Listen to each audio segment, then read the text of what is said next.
Good evening and thank you for joining us for KREM News 10 at 10, where we give you more news in less time.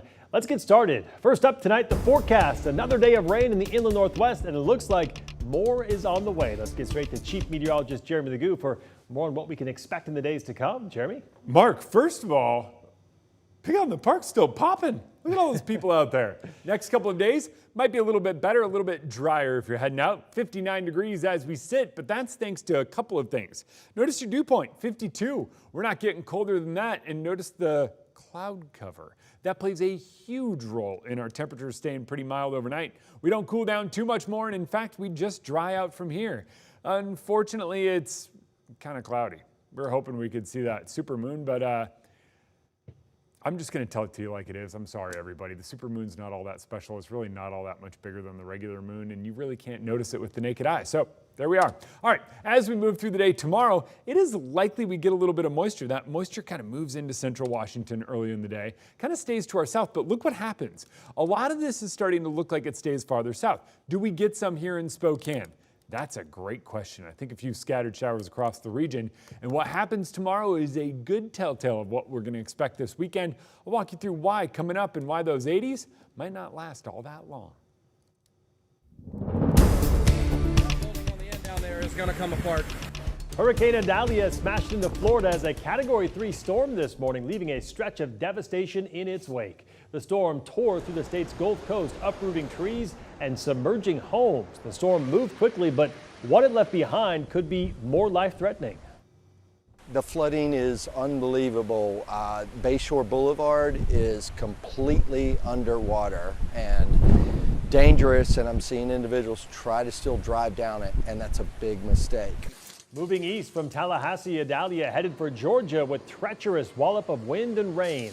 There were no confirmed storm deaths in Florida, but officials say fatal traffic accidents in 2 counties may end up being storm-related. Well, tonight, a wildfire burning near Orofino is now fully lined, but still 0% contained. The hospital fire, as it's called, has now burned about 50 acres. According to the Clearwater County Facebook page, 6 buildings were lost in that fire. People living in the Wixon Heights neighborhood were told to evacuate last night, but as of today, they were being allowed back into the area. The cause of that fire is still under investigation tonight. We also have updates on the 2 deadly wildfires burning in Spokane County. Crews are making good progress on containing both the Oregon Road and Gray fires. The Oregon Road fire now 79% contained. So far, that fire has scorched about 11,000 acres, along with 258 outbuildings and 126 homes. While the Gray fire is burning about 10,000 acres, it is now 90% contained. And a father of 8 lost the log home he has been building to the Oregon Road fire, a home that had no insurance. New at 10 tonight, Kyle Simchuk went to see the damage and how he plans to move forward. Yeah, this is not completely safe to walk through, so you might want to be careful.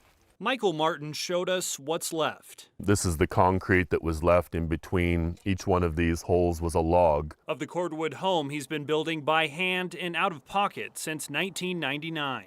We had our youngest son here in this house. I delivered him in this house. He moved on to these 10 acres with his wife and 8 kids. It's where they plan to retire and have grandkids over for the holidays. She passed away from cancer 7 years ago, and so she wasn't able to see it get this far, and she wasn't able to see this, which is good. To make things worse, yeah, it's heartbreaking. Michael's dream home and the shop he built with his kids had no insurance.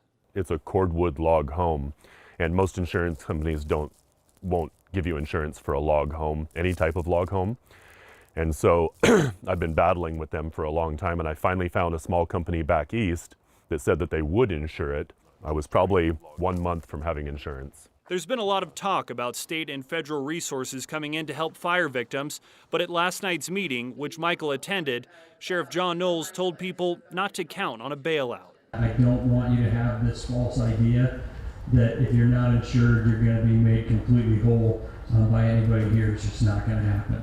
And I apologize for that. That is awful, but it's real. It's my responsibility. It's not somebody else's. So I understood that, but it would be nice to at least get, some type of sizable chunk so that you could start, moving forward. That's one of the reasons why we have the GoFundMe set up, to try to offset a little bit. Michael plans to rebuild here, and today is already seeing signs of life poking through the ash. It'll work out again, you know, it just takes a lot of time, a lot of patience. And as Michael mentioned, he has started a GoFundMe to help pay for the rebuilding and also the cleanup costs here.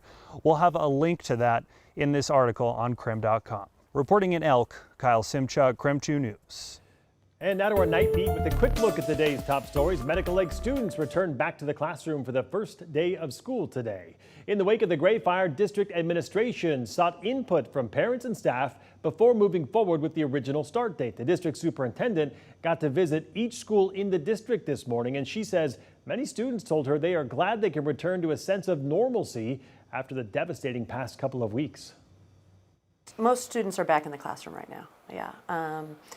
We have a few. We have a few that are still taking a little bit of time. You know, they have some housing situations to work out, those kinds of things, and totally understandable.